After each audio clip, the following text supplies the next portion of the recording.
Welcome to PXLF, Perspective Log Lakers-fandom. Um, One of the things that I want to talk about right away is the the after the selection of JJ Redick. We know now that JJ is uh, dealing with to have to go to basically the draft in just a few days, selecting his staff. I don't know how much of the liberty. You know that the Lakers they don't they are not known for not having control of these things. Um, but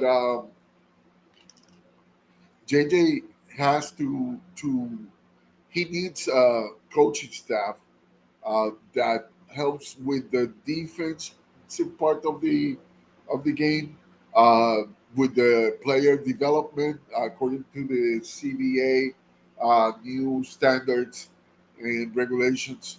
Now the teams are gonna have a really or at least a more difficult way to stack teams. And the three-star model, it's going to be harder to maintain and all that kind of stuff. So one of the things that he needs to in that staff is to assess the things that he could be lacking as a coach. We know that he is a good X and O's coach. And I'm going to talk about what I think is going to be his strategy for that, for at least on the offensive side of it. Um, Another thing that he is um, going to have to deal with is with coaches that players respect. One of the names that has come out lately is Rajan Rondo, uh, ex-Laker, won a championship with the Lakers, um, from the same team. Uh, uh, Jared Dudley, and they can. I think those are guys who can command respect in the locker room, and also they can help with the defensive side of the Lakers and also with the player development. But I would recommend if those two guys are going to be part of the coaching staff, that they also bring back Phil Handy. And there's no better player development coach that I can think of right out of the bat that could help the Lakers with that part of the game. Um, the Lakers are. I don't know what JJ Redick is going to look like, or what his input is going to be for the draft. But one of the things that I want to say about that is that um, if they don't take centers, which I think that's where they are going to go, a center, thick center that can actually uh, uh, hold defensively against the guys like the Joker or maybe Joel Embiid. Um, and that's why Zach Edey is probably one of these guys that they are very interested in, and so it's probably going to be one of the guys looking at. But let's say that they choose go to another route. The thing with the Lakers is going to be that they get to look for one of the things that JJ Redick is probably gonna want in his team, and it's gonna be movement shooters because he was a movement shooter, and movement shooters are very important. The Lakers are going to need that, and they are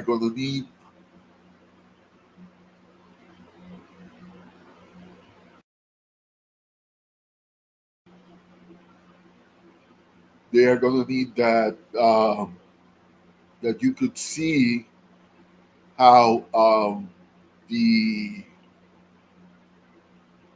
this functions.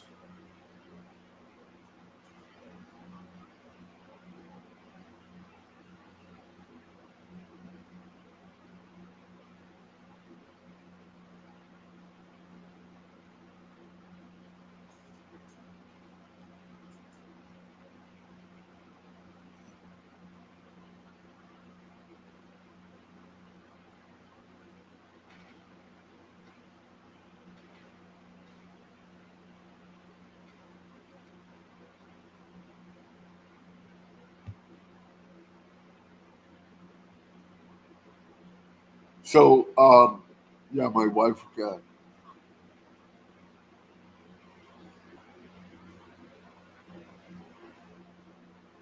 all right.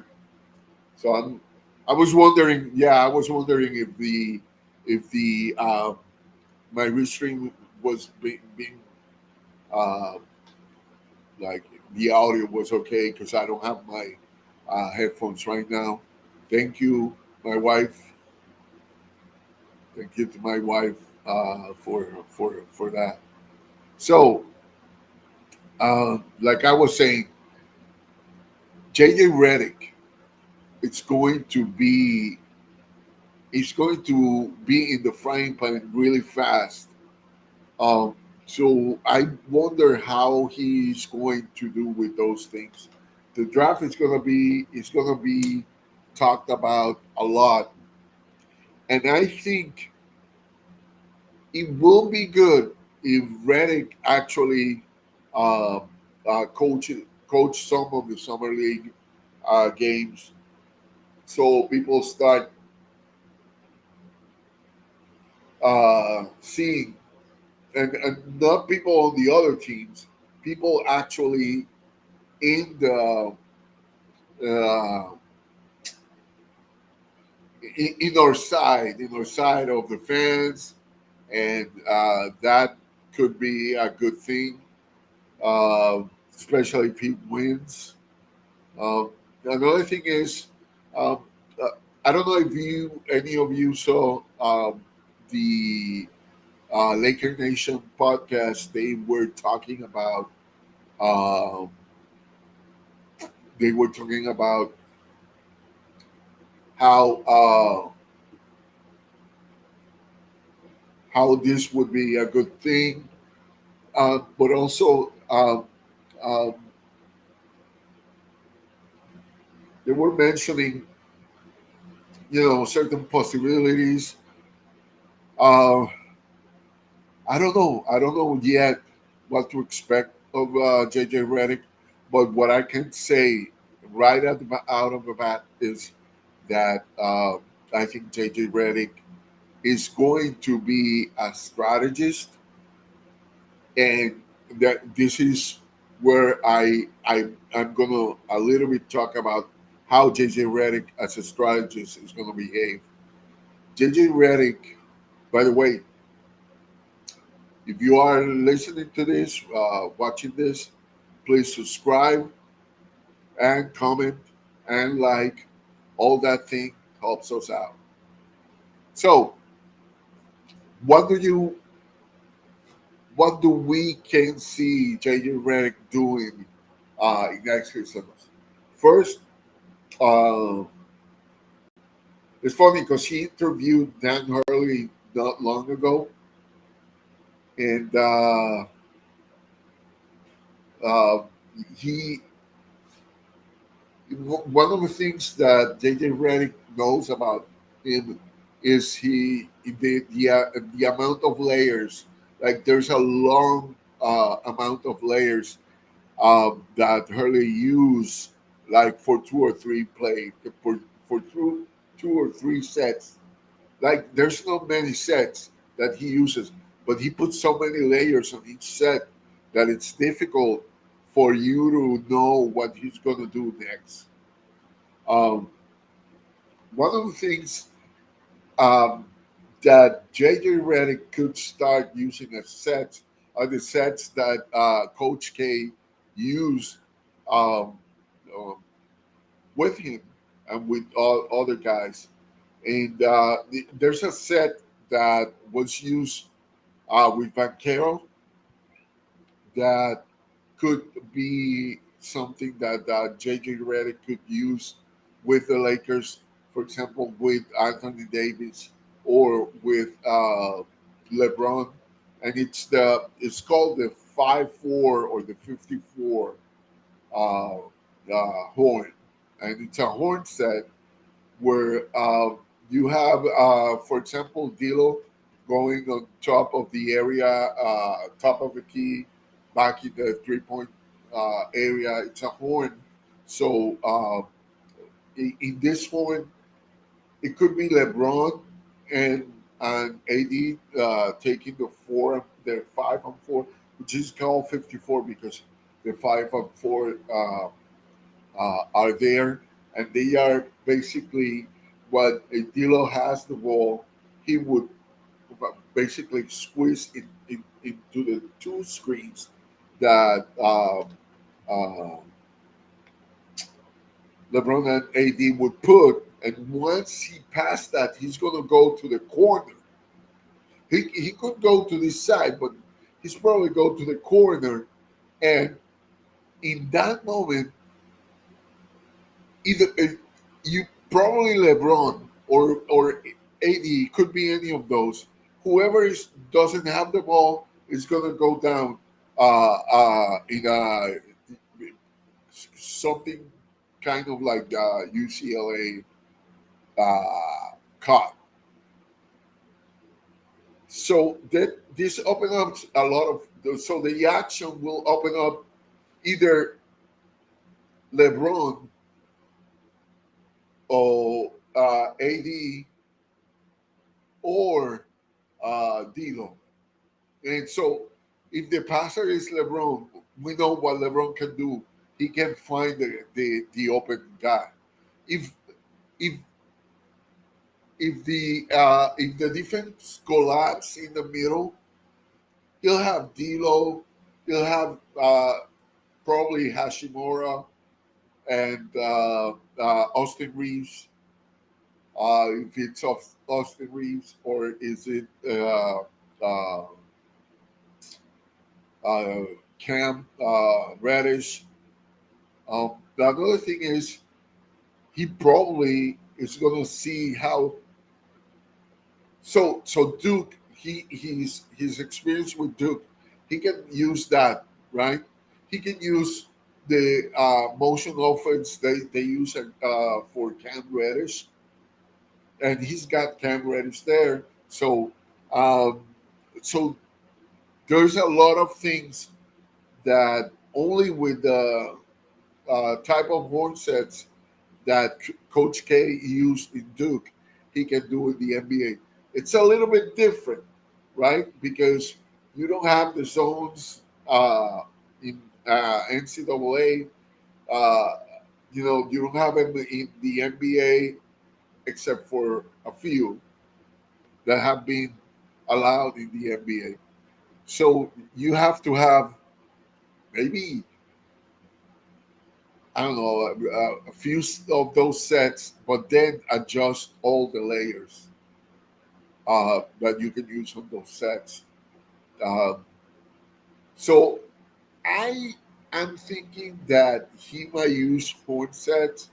He doesn't like uh, having guys park at the dunker spot, so he probably will use a lot of cutters. He has said it in his Mind the Game podcast, so it's not something that I heard it from obscurity. He have said it in the Mind the Game podcast. So I don't see him use uh, 4-on-1 offense unless I don't know, unless he finds something about that he likes. He probably will use a 5 out, but 5 out in the Lakers have to do a lot with cuts and not so much with 3-point shots.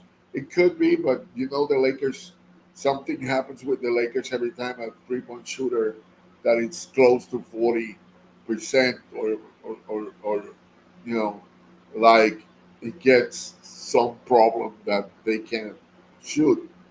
Um, at least if we keep um, uh, D'Angelo, D'Angelo, it's pretty much what you would say. You would say that a shooter uh, will be there, but the problem with D'Angelo is that something, and I'm not sure if it's a defense, but something gets him shut down sometimes.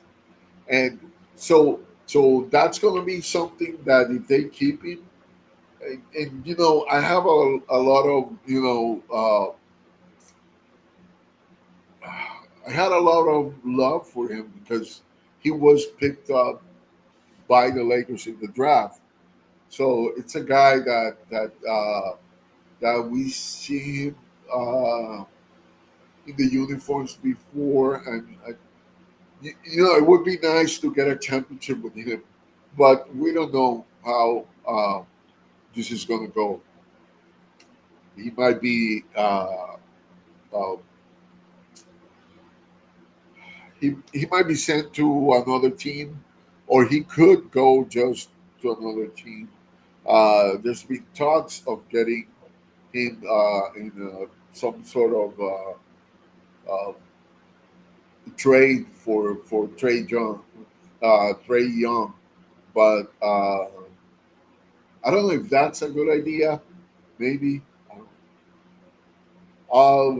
it could get us over the hump because it's more difficult to silence Trey Young, but it's going to be really hard to play a good defense with him, and so that's going to be really really hard thing to do. Uh, and so one of the things that I've been thinking about since this is how so I'm not even that sure that we need to have defensive minded people besides Rondo there. Uh, but I think JJ Redick also have talked in his Mind the Game podcast how to defend certain things, how to talk about this. And LeBron James can even help with that because LeBron James, as a floor general, he knows exactly where to do what they are going to do. So the defensive aspect of it is going to has to do as a coach. The other thing you can do, right? If I'm coaching, I want to speak to the fire that you are going to show in the game, and you speak to that fire defensively. And that's what I want my players to concentrate. No, I'm not an NBA coach. I've been a coach in minor leagues, but I am betting that as an NBA player, he knows how to communicate with other NBA players, especially if he's backed up by LeBron and AD. He'll know how to tell these players, look, I need you to defend. I need you to defend like it's the finals. I need you to defend like the other team gets scared. I want you to be fearless and also to have everybody uh, uh, be fearful of you. And so that to me have to be a message for the team to be a defensive team. And so, you know, it's it's something that I think he will do well. I think he will surprise people and hopefully us in the sense of you know that we will adjust quicker than we think. I don't know. The guy seems to be very intelligent and seems to be somebody who just wants to compete and has fire, you know. And I think that's one of the things that these Lakers need. And I don't know how much fire, uh,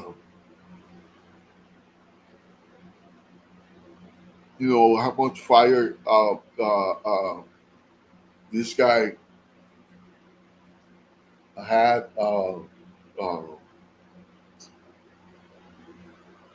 The last coach, I forgot his name right now, but you know, it didn't look like he had this intensity. Um, so intensity is going to be important, not just from the coach, but from the team. If he can transfer that to the team, it's going to be important. Um, 54 is going to be probably one set that I would like to see him using. Uh, Using some of the Duke sets with layers, preparing himself also to make some actions that can be used for a man-to-man defense. All that stuff is going to be important to be shown there. And probably he's going to probably pick up a lot of stuff. Like if you see their podcast, you know that he is obsessed with the game, and so that obsession, if he can if he can translate that obsession to the players, he's going to be a great career. He's going to have a great career. I'm sorry, he's going to have a great career, and he's going to be uh, a very successful coach if he can do that. So. Um, that's one of the things that we can see that it's going to happen, and hopefully, um, I will be able to talk to you about this a little bit more on the summary. Um, I'm probably going to be uh, talking about in the next one about anything like if he decided who is he going um, for his coaching staff, and so yeah, yeah, it's going to be interesting. So take care of yourself and each other. May God bless you, and let's go Lakers. Bye bye.